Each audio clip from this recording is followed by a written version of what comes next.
Clic. Conduce Ramón Ulloa. Soledad Ormazábal es economista, investigadora de Horizontal y también integrante de la Mesa Técnica de Pensiones, de lo cual también hemos estado hablando otras veces de su aporte aquí en nuestro programa. Bienvenida. Muchas gracias. ¿Qué días estamos viviendo, Soledad? Sí, días clave, o no sé cómo decirlo ya, pero días tensos, llenos de mucho trabajo, buscando este acuerdo que ya, como dijo la ministra, ha demorado cerca de 10 años, ¿no? Soledad, la demora de estas últimas horas se entiende solamente por una cuestión de diferencias desde el punto de vista tal vez más sustancial de las distintas visiones que hay, o también hay cuestiones muy técnicas que también explican por qué la redacción es tan importante al momento de presentar las indicaciones.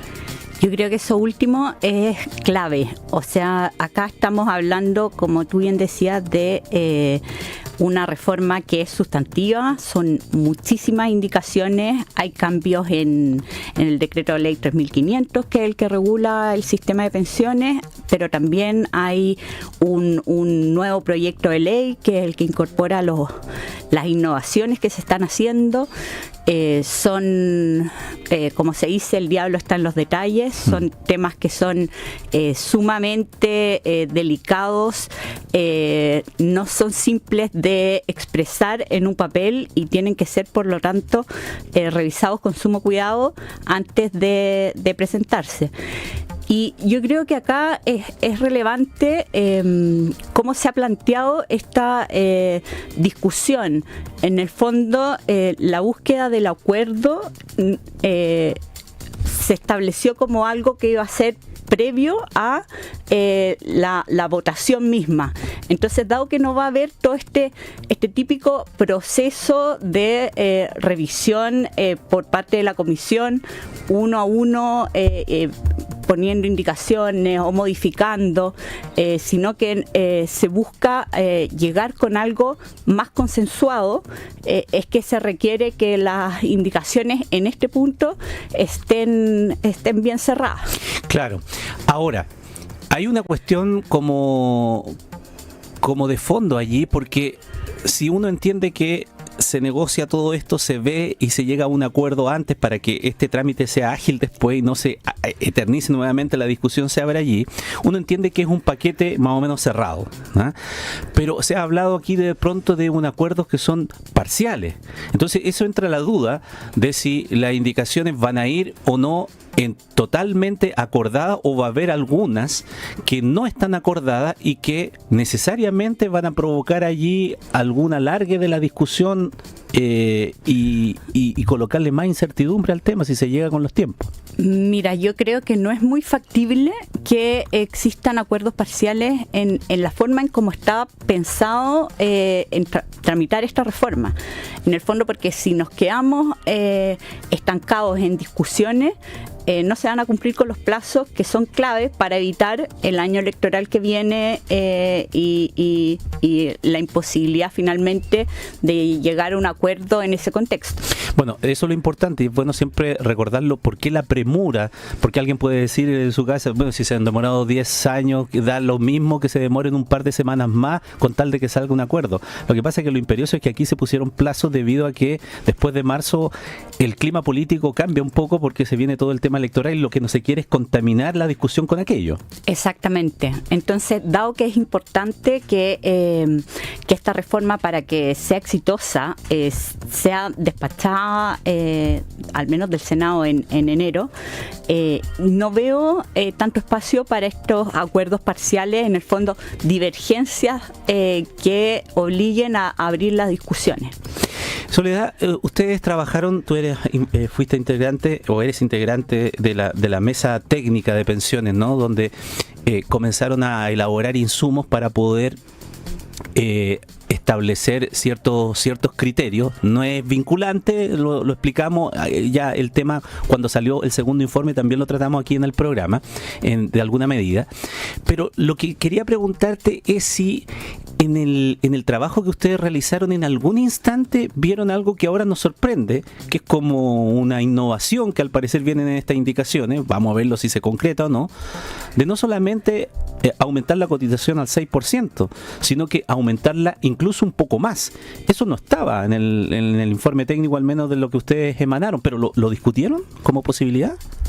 No, la verdad es que no lo planteamos como posibilidad, no fue discutido. Es una solución a la que están llegando posteriormente los senadores, el gobierno, que en el fondo básicamente lo que busca es efectivamente aumentar la cotización en 6 puntos, pero incorporar en el seguro de invalidez y sobrevivencia este beneficio para mujeres, que es la compensación por las mayores expectativas de vida que tienen las mujeres, el llamado bono tabla. Uh-huh. Entonces, esto se buscaría incorporar en el seguro de invalidez y sobrevivencia, que también es de cargo del empleador. No sería en ese sentido propiamente cotización previsional, que la que se mantiene en 6, pero significaría un cierto aumento más marginal de costos laborales. Sí, ya, pero también sería de cargo del empleador. Igual, viéndolo desde el punto de vista de la carga para el empleador, sí significaría hacer igual un mayor aporte del que se está hablando. Claro, pero de otro orden de magnitud, claro. Ya. Sí, pero significaría un mayor costo por el seguro de invalidez y sobrevivencia, que ahora incorporaría este nuevo beneficio.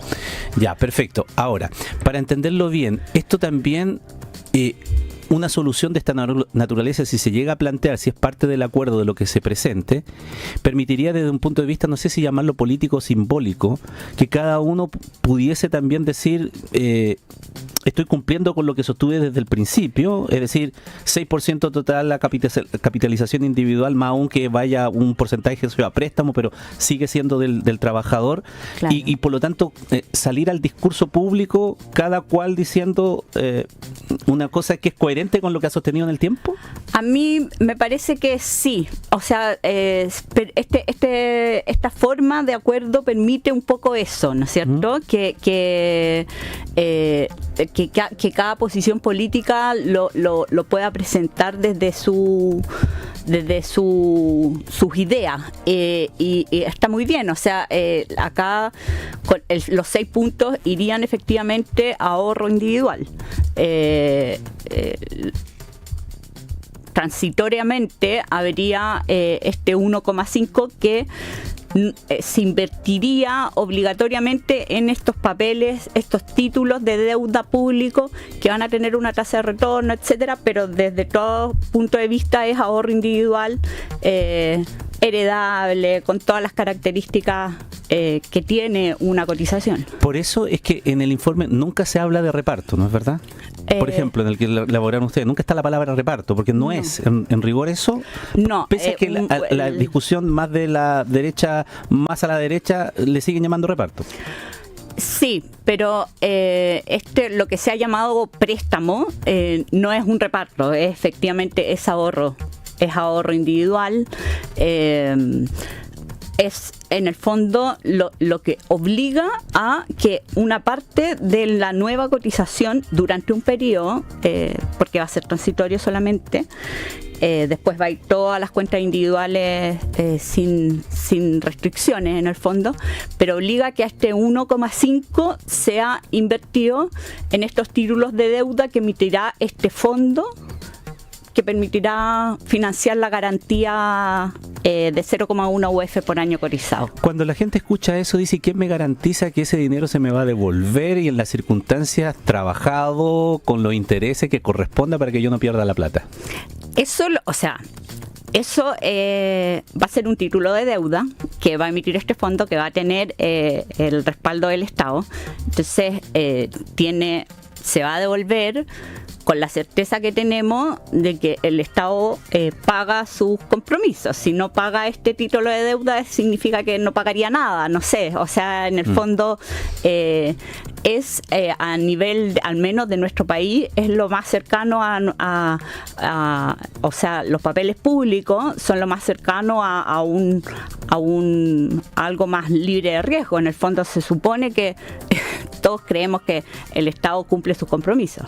Para que lo entienda bien la gente, ese 1,5 que se plantea eventualmente allí, que es dentro del 6, no es verdad que se incrementa, ¿permite hacer qué?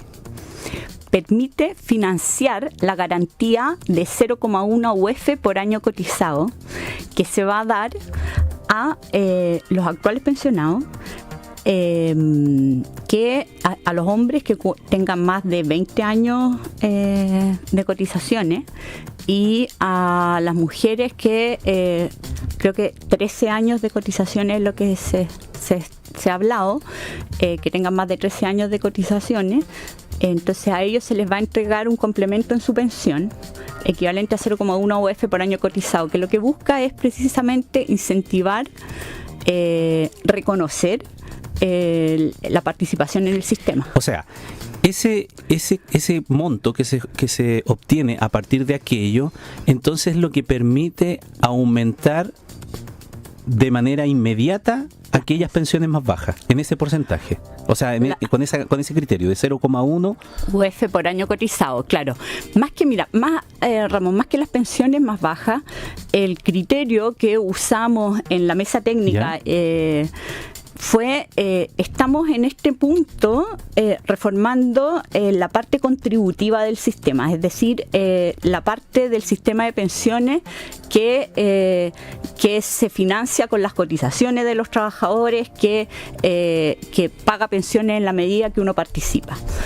Entonces nosotros consideramos que la forma adecuada de medir que esta parte contributiva del sistema está funcionando bien es la tasa de reemplazo, más que el nivel mismo de las pensiones. Perfecto. Entonces la tasa de reemplazo, se identificaron grupos que justamente estaban localizados fundamentalmente mujeres que habían cotizado muchos años, y hombres también que habían cotizado muchos años, tenían tasas de reemplazo un poco más bajas.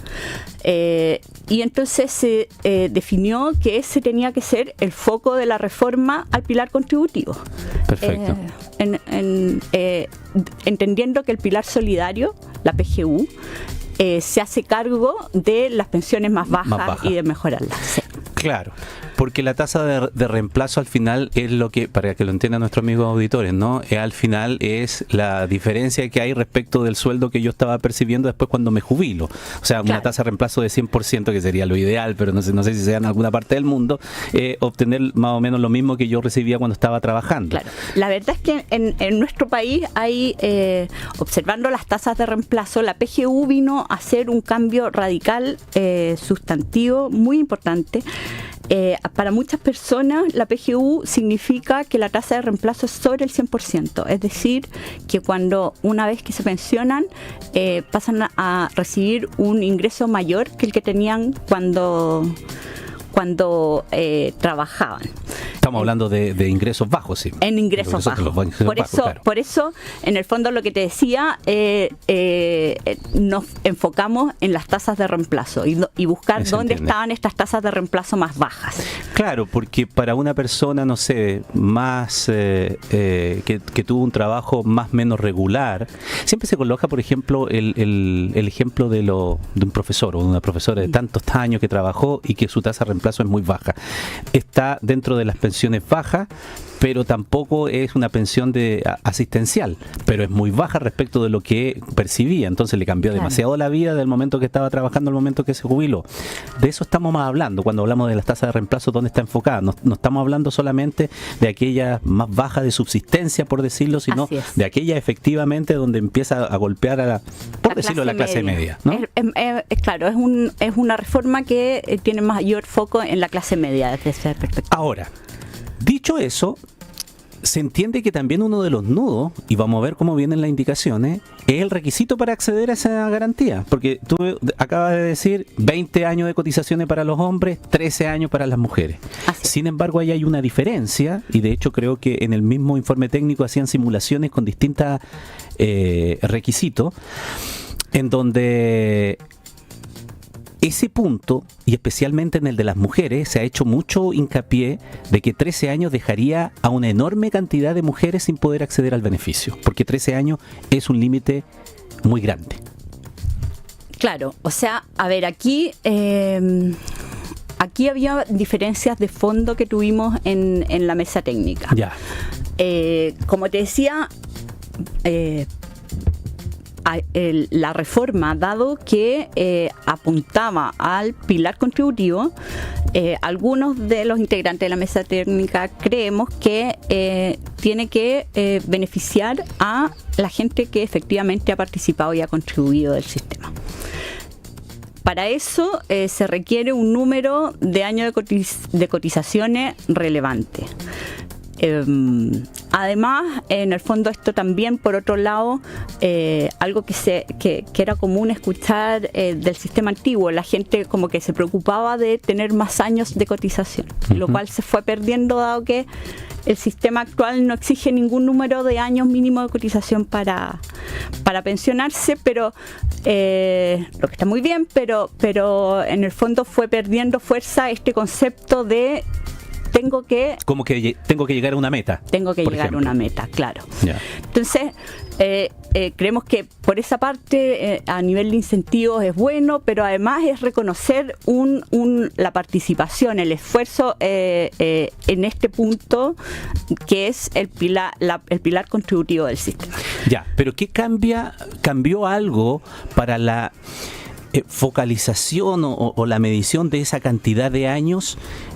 Por ejemplo, el tema de la PGU que se haya incorporado para poder hacer variar. ¿Por qué lo digo? Porque cuando el presidente Piñera presentó su reforma el año 21, él habló también de un fondo solidario más o menos de estas mismas características que también beneficiaba a las mujeres especialmente para compensar las lagunas que tenía, y lo establecía en 8 años. Claro, lo que pasa es que exactamente, la PGU cambió bastante el panorama. Vino a resolver el problema de las pensiones más bajas. ¿Ya? Entonces, son más bien las pensiones de los niveles más medios los que tienen el día de hoy, aún grupos tienen tasas de reemplazo más bajas. Y es lo que estamos enfocados. Los sistemas de pensiones funcionan en base a distintos pilares. Existe el pilar solidario, esto en todas partes del mundo, un pilar contributivo, pilares voluntarios. La reforma que se hizo, la PGU, significó un fuerte mejora de nuestro pilar solidario. Entonces, la necesidad de mejorar las pensiones de gente que tiene pocos años de cotización no es la misma que había cuando el presidente Piñera presentó esa reforma. Por lo tanto, la PGU vino a cubrir al menos una parte de aquello. Eso me dice. Claro. Ya. Entonces, y lo que resta por mejorar, en el fondo, se enfoca más en el pilar contributivo del sistema. Y ahí, sobre todo, en las personas que han cotizado más años. Si nosotros vemos los datos, vemos las tasas de reemplazo de la gente por años cotizados. Las personas que tienen menos años cotizados tienen tasas de reemplazo bastante altas, incluso sobre el 100%. Entonces, nos parecía que era relevante que las mejoras al pilar contributivo se enfocaran en las personas que efectivamente hoy tienen tasa de reemplazo más baja y además fueron los que participaron más del sistema. Esto como es muy caso a caso, porque cada persona tiene su nivel de remuneraciones, su historia laboral, de imposiciones distinta. Entonces, claro, después en la práctica uno tiene que ver lo que quede del acuerdo, si es que llegamos al acuerdo, claro. Cómo lo beneficia a cada uno de ellos. Pero en términos generales, volviendo a la simulación que hacía el presidente Piñera el año 21, yo estaba revisando en el día de ayer su discurso, Y él señalaba que, por ejemplo, con los beneficios que se proyectaban en ese paquete de medidas de ese proyecto, él hablaba de, por ejemplo, en el caso de una mujer con 10 años de cotizaciones, que más o menos debía ser algo así como 90 y algo mil pesos, 91, 92 mil pesos de la época, el aporte que podía hacérsele adicional, más allá de los instrumentos que se utilicen. Entonces, pensando en eso, pensando ahora en esto, ¿sería posible pensar que estamos hablando al menos de esos mismos márgenes para una persona, para una mujer con 10 años de cotizaciones, que haya una compensación más o menos de esa magnitud en dinero? Porque a lo mejor si uno lo plantea de esa manera, podría decir, si es menos, pucha, hicimos una tremenda discusión para obtener menos beneficios que los que podríamos haber obtenido el 2021 con esa otra reforma. Es que yo creo que en el nuevo beneficio, la nueva pensión marginal quizás no llegue a esos montos, pero comparemos cómo estaba esa mujer en ese año 2021. Quizás recibía un aporte previsional solidario de 30.000, 40.000 pesos, no mucho más. El día de hoy, o sea, más su pensión autofinanciada, por supuesto. El día de hoy, la PGU, en cambio, significa que ya está partiendo con un aporte de 220, 230 mil pesos, va a subir a 250 mil pesos. En el fondo, si comparamos, y esto es una mejora adicional la que viene con esta reforma. Entonces, si comparamos con esa mujer del año 2021, ciertamente las reformas que se han hecho han mejorado sustantivamente su situación. O sea, en otras palabras, diciéndolo en otras palabras, hoy día se parte de otra base para hacer ese cálculo. Exacto. Yeah. Hay otra base, o sea, ya las pensiones han mejorado sustantivamente. Las más bajas. Las más bajas, sí, las más bajas han mejorado sustantivamente, y ahora se busca perfeccionar un adicional que es necesario también mejorar, que es la clase media. Hay otro punto que vamos a ver cómo se resuelve en el día de hoy, y que es una de las cosas que a lo mejor hace peligrar mucho el acuerdo, que es la división del ¿cómo se llama? De la industria, como se le llama, ¿no? ¿Eso ustedes lo abordaron en el informe técnico, o ustedes, como revisábamos en un anterior programa, le colocaron solamente más competencia al sistema actual, entendiendo que se podía licitar cartera de afiliados? De afiliados. Sí, nosotros en el primer informe abordamos la posibilidad de separar la industria, y finalmente recomendamos no seguir por ese camino, sino que seguir por la licitación de afiliados antiguos. Pensando en que esta tiene mayores beneficios y los riesgos más acotados que los que puede tener la división de la industria, al menos en los términos en que estaba planteado en el proyecto de ley original del gobierno, donde se forzaba una división de la industria completa, se generaba una especie de monopolio, ya sea público o privado, para la gestión de cuentas.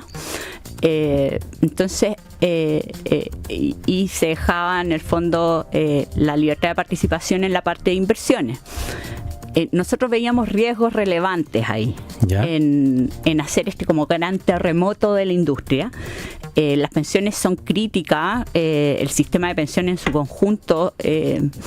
Tenemos una industria que, para bien o para mal, lleva 40 años funcionando, y lo que tiene que hacer lo hace relativamente bien. O sea, los retiros se pagaron en 3 días, tiene la capacidad de gestionar ese enorme número de cotizaciones que entran mes a mes, de pagar todas las pensiones.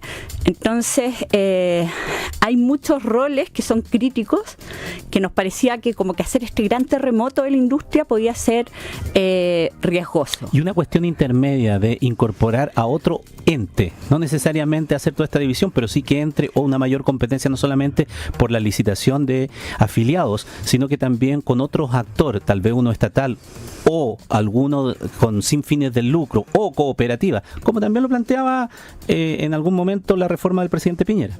Sí, bueno, el día de hoy entrar a competir al mundo de la AFP es muy difícil. Es muy difícil porque sin licitación.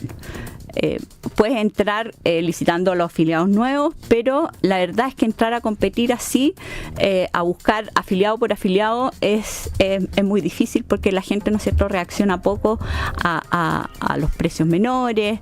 Entonces, dadas esas características de este mercado, la licitación precisamente busca que entren nuevos actores, que dado que te garantizan un cierto volumen de clientes que permite que el negocio dé, en el fondo. Competir por precio, básicamente, o sea, por precio más bajo. Es usar en el fondo esta inercia que tienen los afiliados a la AFP, que tienen una inercia que está súper documentada. Esto significa que la gente no se cambia, la AFP al lado puede tener el precio mucho más bajo y la gente se mantiene, no reacciona a ese en el fondo estímulo competitivo. Entonces esta inercia la vamos a usar, en vez de para mantener los precios altos, las comisiones altas, la vamos a usar para irlas bajando. ¿En qué sentido? En el fondo, el tema acá es que la gente, dado que no se cambia, tú cuando la licites lo más probable es que tampoco se cambie. Entonces está la posibilidad de que entren nuevos actores con un porcentaje relevante del mercado que va a ir dinamizando esto, llevando los precios a la baja. Asegurando una cantidad X de usuarios. Por lo tanto, eso te da viabilidad económica para poder entrar. Porque el día de hoy, si yo entro y cobro la mitad que la otra AFP, bueno, lo que pasa es que como la gente no se cambia, no voy a quedar con una cantidad de clientes que a lo mejor incluso haga que ese nuevo actor no funcione tan bien. Claro. Incluso peligre porque tiene poca masa de afiliados. Entonces, en el fondo, esta licitación va a ir permitiendo que si entran nuevos actores, pongan precios más bajos, la gente se va a mantener probablemente ahí y los precios van a ir a la baja.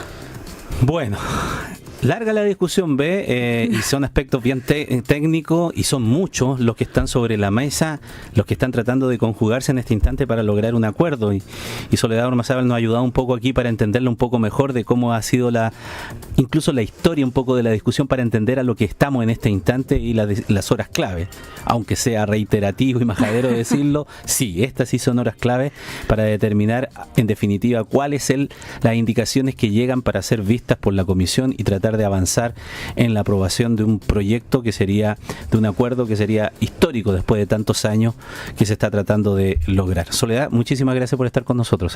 Muchas gracias a ti, Ramón, por la invitación. Escuchas noticias en profundidad. Doble clic en Tele 13 Radio y tele13radio.cl. Bueno, les recordamos que